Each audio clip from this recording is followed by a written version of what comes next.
us, we build the impossible. And most of the time we have to actually bring people on that journey with us before they can see anything. That's a difficult thing to do. And I think you have to really understand that you can get very blindsided in your own vision and what you think the legacy should be. And I would advise absolutely everyone building anything here to have an advisory board and to have your own personal advisory board. Please get one. Check your biases, figure out, what you think works and doesn't. Because it can be very difficult to stay true to that North Star as you build, because you have those forces and tensions and counter forces that inevitably will hit you along the way. And when you need money and you can't make payroll on Friday and you need to keep the light on, you've got decisions to make. So in terms of your values and what you are building and why, that has to be very well worked out from the beginning. And if you're slower to build until you're sure about what they are, take it slower, because otherwise you're going to get knocked off course. And I would say that always think about the pipeline of people coming after and get out of the way. I mean, as soon as you've added as much value as you can, get out of the way. Be there to advise, be on the phone, but get out of the way. Because you can be an impediment after a while. So you need to be really, really cognizant of that. And check it, and go back and check with your constituents and your stakeholders, and make sure that you're staying true to that vision. Otherwise, no legacy. And Yvonne, if you're thinking about legacy in terms of the Porter Shed, I suppose it's been going for so long at this stage. It's probably one of the largest hubs in the country. It's been hugely successful. Are there other things that they're trying to achieve there that they feel that they can do better on, or that they feel can add to the legacy at this point? Or I suppose even just for the sector, how would they like the sector to play out? I think the Portished's been very lucky. We've always had very forward-thinking board members, and our CEO is just absolutely brilliant. I think one of the biggest things in terms of legacy is that collaboration piece. You cannot do this on your own. You need everybody in the ecosystem to be on board with that journey.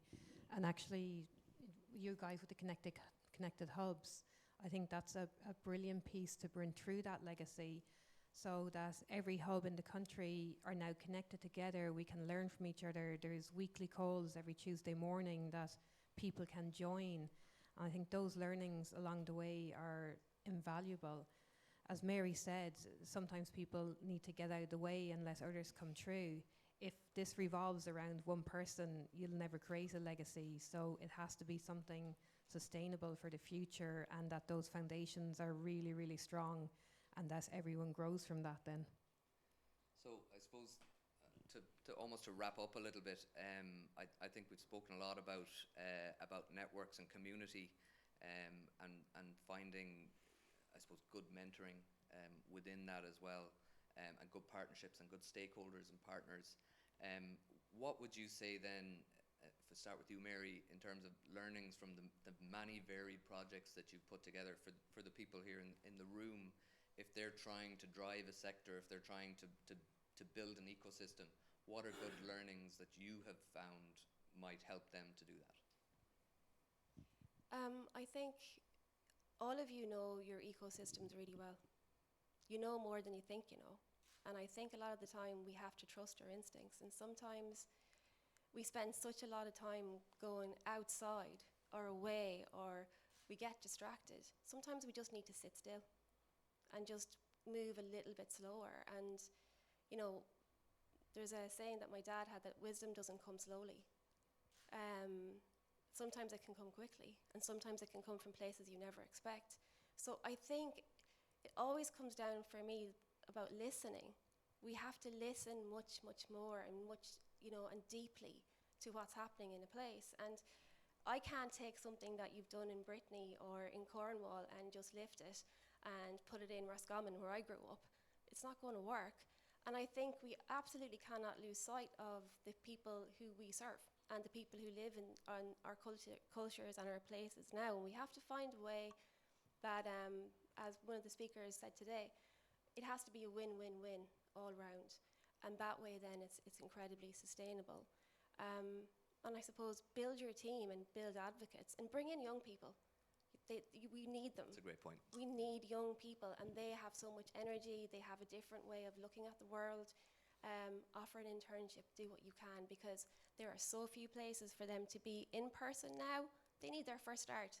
Be the person that gives that young person their first start. They'll thank you forever, and they'll pay it back in spades.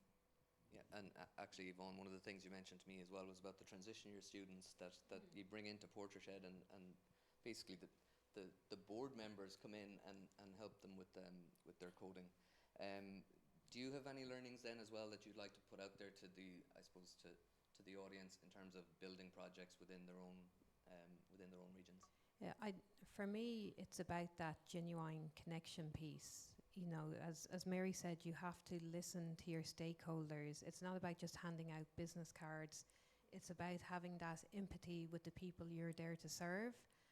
If you don't have that and you don't build the trust, you're not going to build the ecosystem. And that can take time. It isn't going to happen overnight.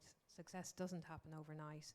So just keep on building those relationships in a meaningful way, and give without expecting anything in return. And you never know, in a year or two from now, that could come back to you tenfold. So I really think that that connection piece is key to all of this. Yeah, and responsibility towards your stakeholders. Yeah. And I'll just add, sometimes being underestimated is a superpower. Just saying. Okay, well, thank you both very much. I think that's it from us.